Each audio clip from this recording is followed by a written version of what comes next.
AP హోంమంత్రి అనితపై మాజీ మంత్రి వైసీపీ నేత గుడివాడ అమర్నాథ్ ఫైర్ అయ్యారు. రాష్ట్రంలో వరదలు వచ్చి ప్రజలు ఇబ్బందులు పడుతున్నారని, ప్రజలను ఆదుకునే సమయం మంత్రులు ఎమ్మెల్యేలకు లేదు కానీ వినాయక మండపాల్లో విగ్రహాలకు డబ్బులు మాత్రం వసూలు చేస్తున్నారని ఆగ్రహం వ్యక్తం చేశారు.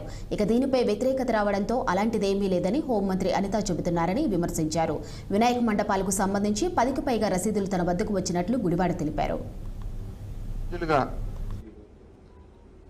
విజయవాడని ముంచెత్తినటువంటి వరద,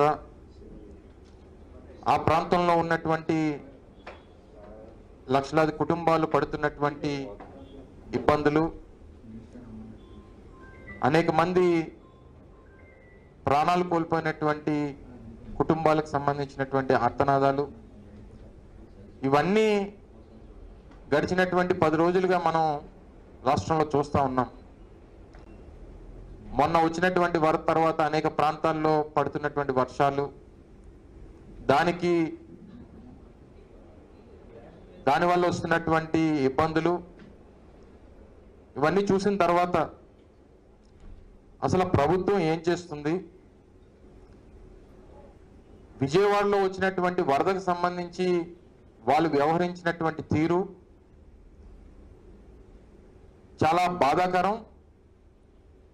దీన్ని తీవ్రంగా ప్రజలు వారు పడినటువంటి కష్టాన్ని, పడుతున్నటువంటి ఇబ్బందుల్ని ప్రపంచం ముందుకు తీసుకొస్తున్నటువంటి సందర్భంలో అసలు ప్రభుత్వం ఎంత నిర్లక్ష్యంగా వ్యవహరించింది అనేటువంటి దానికి ఇదంతా కూడా ఒక ఉదాహరణ అనేటువంటి విషయాన్ని కూడా ఈ సందర్భంగా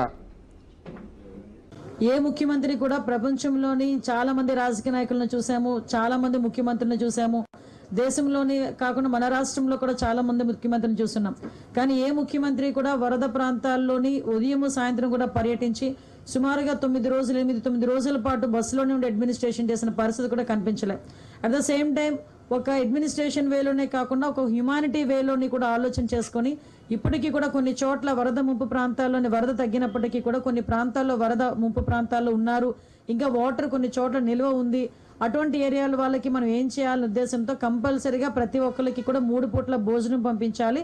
బ్రేక్ఫాస్ట్ దగ్గర నుంచి వాటర్ దగ్గర నుంచి బ్రెడ్, పాలు, బిస్కెట్స్ అన్నీ కూడా పంపించాలి అని ఒకే ఒక ఉద్దేశంతో ఈ రోజు మార్నింగ్కి కూడా సుమారుగా 3,05,966 బ్రేక్ఫాస్ట్ ప్యాకెట్స్ పంపించడం జరిగింది. ఏ ముఖ్యమంత్రి కూడా ప్రపంచంలోని చాలా మంది రాజకీయ నాయకులను చూసాము, చాలా మంది ముఖ్యమంత్రులను చూసాము, దేశంలోని కాకుండా మన రాష్ట్రంలో కూడా చాలా మంది ముఖ్యమంత్రిని చూస్తున్నాం. కానీ ఏ ముఖ్యమంత్రి కూడా వరద ప్రాంతాల్లోని ఉదయం